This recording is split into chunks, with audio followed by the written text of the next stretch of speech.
This is Mac OS Ken. A possible snag for Apple's AI plans in China, a tale of epic trolling, and App Store changes around the globe. It is Monday, the 19th of May, 2025. I'm Ken Ray, and this is news from Mac OS Ken, brought to you by yours truly and supported by people like you, patrons through Patreon. Find out more and add your support at patreon.com/MacOSKen. The White House is reportedly worried about Apple getting in bed with Alibaba. The New York Times says the Trump administration and officials in Congress have raised concerns about the deal, which would be key to bringing Apple intelligence to iPhone in China.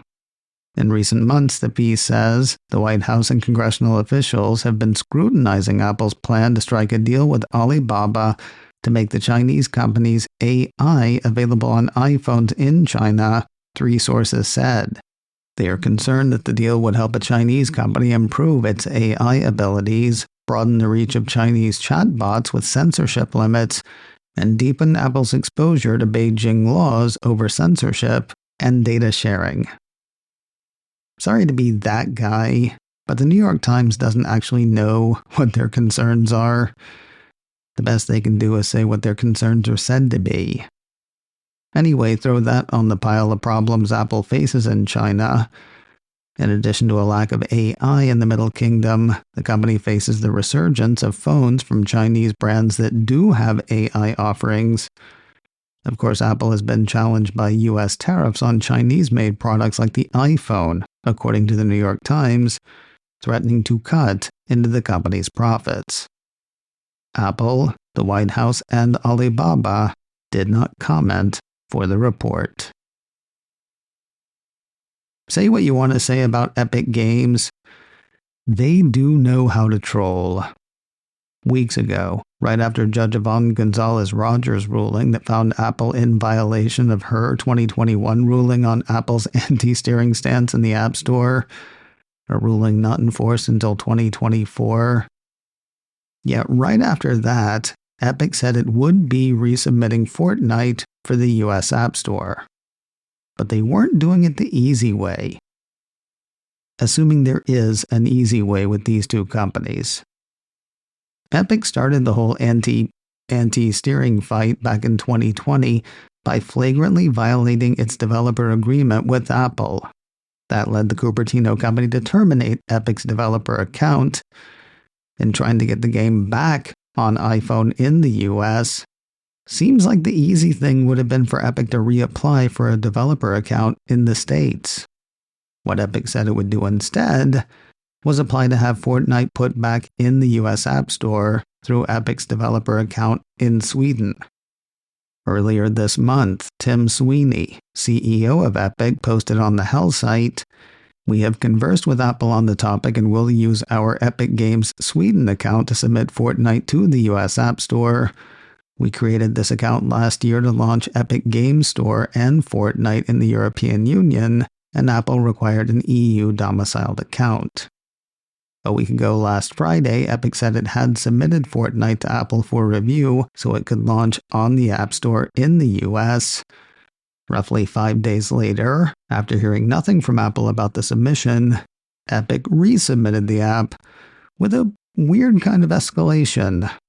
The CEO of Epic said midweek last week, Epic Games needs to release a weekly Fortnite update with new content on Friday, and platforms need to be updated simultaneously. The company pulled the prior version and submitted a new version with the update for review. Come Friday, no update. And no Fortnite for iOS.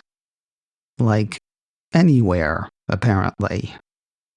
A piece from 9 to 5 Mac had the Hell site's Fortnite account saying, "Apple has blocked our Fortnite submission so we cannot release to the US App Store or to the Epic Games Store for iOS in the European Union.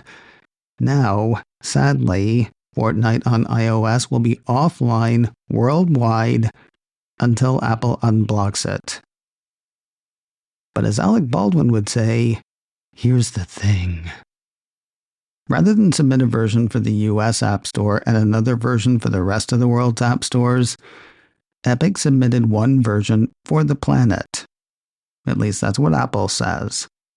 Back to the Hell site, where Bloomberg's Mark Gurman posted what appeared to be a truncated statement from Apple on Friday that had the Cupertino company saying, "We asked that Epic Sweden resubmit the app update without including the US storefront of the App Store so as not to impact Fortnite in other geographies. We did not take any action to remove the live version of Fortnite from alternative distribution marketplaces in the European Commission." Epic trolling. I said earlier that the easy thing for Epic to do would have been to apply for a new developer account with Apple. There's no guarantee that that would have been approved, though. Judge Rogers ruled roughly 4 years ago that Apple had the right to terminate the account. Seems like the next easiest thing to do would have been what Apple asked it to do: resubmit the app without the US App Store in the mix. It sounds instead like Epic would be happier with a world of unhappy players to get its way in the US, and nuts to the people in the EU who've been paying it directly. Of course, it would have been just as easy for Apple to go ahead and approve the app as submitted by Epic Sweden. It'd be interesting to hear why they didn't. And we may get to, since, surprise, Epic has taken the issue back to court. A piece from Engadget posted on Saturday had Epic petitioning the court to force Apple to put Fortnite in the US App Store. Posting on the Hell site, the Fortnite account said execs believe Apple's refusal violates the court's injunction, hence filing a second motion to enforce injunction. The Fortnite account also said Apple's solution required us to submit 2 versions of Fortnite in violation of their guidelines that developers shouldn't submit multiple versions of the same app. That's not the standard Apple holds other developers to, and it's blocking us from releasing our update in the EU and US. But, as a piece from Mac Rumors points out, in the Epic Games vs. Apple lawsuit, Apple was at no point forced to allow Fortnite back in the App Store, and it was made clear that Apple does not have an obligation to distribute Fortnite. And yet, Saturday's Fortnite Post argues that Apple is again retaliating against Epic for challenging the legality of their anti-competitive behavior, and that Epic will fight on. Japan appears to be on its way to an EU-style app store. That is to say, one that allows steering potential customers out of the App Store and pretty much supports third-party alternatives, including other app stores. Apple Insider ran a piece late last week that was a tiny bit confusing. On the one hand, the island nation's Fair Trade Commission, or FTC, is said to be consulting the public on planned iOS-related changes.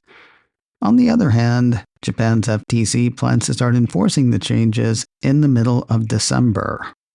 Assuming things go as planned, there are several changes on the way for both the iOS App Store and the Google Play Store in Japan. It looks like both stores will have to allow third-party app stores, allow alternative payment, not favor their own apps or services, allow users to choose their default apps, enable users to freely move between apps and platforms, and allow developers to utilize the same OS functions as Apple and Google. The public has until the 13th of June to submit comment. The finalized set of guidelines is expected to be issued before the end of July, according to the report. Drawing closer to now, a piece from 9 to 5 Mac has word of changes for some of Apple's app stores in Europe. Starting the first week of August, there will be a new policy for auto-renewable subscription price increases in Austria, Germany, and Poland. Beginning the 4th of August, subscribers in those 3 countries will have to explicitly and actively consent when the price of a subscription goes up. If they don't opt in, the piece says the subscription will automatically lapse at the end of the current billing cycle. and an App Store change for Brazil and Kazakhstan that's so close to now, we've actually already passed it. The same 9 to 5 Mac piece says Apple modified pricing for the two app stores last Friday, the 16th of May, but for different reasons. Changes for the App Store in Kazakhstan were adjusted due to local economic conditions. Meanwhile, Brazil is getting a 10% levy thanks to a new tax. That tax, though, is only for apps from developers outside of Brazil. Developers with Brazil set as their base storefront will see no change. Similarly, developers with Kazakhstan as their base storefront will not see any change in that country. And finally today, Apple has updated its developer app for WWDC, and you know what that means. There's a fresh batch of stickers, according to 9 to 5 Mac. Also bug fixes and access to video sessions and online activities and stuff like that for WWDC 25. For most of us, though, it's about the stickers. There's a surfing dinosaur, a coding octopus, a flying pig for some reason, a California sticker, a WWDC 25 sticker, Claris the dog cow, and a few others. WWDC 25 starts 3 weeks from today, Monday, the 9th of June. Apple's developer app is free. It is available now in the App Store. macOS Ken, brought to you by me and supported by people like you, patrons through Patreon. Find out more and add your support at patreon.com/macosken.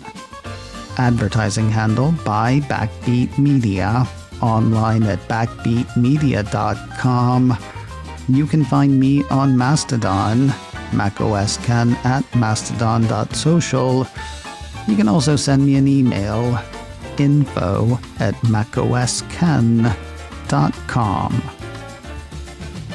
Until next time, that is news from macOS Ken. I'm Ken Ray.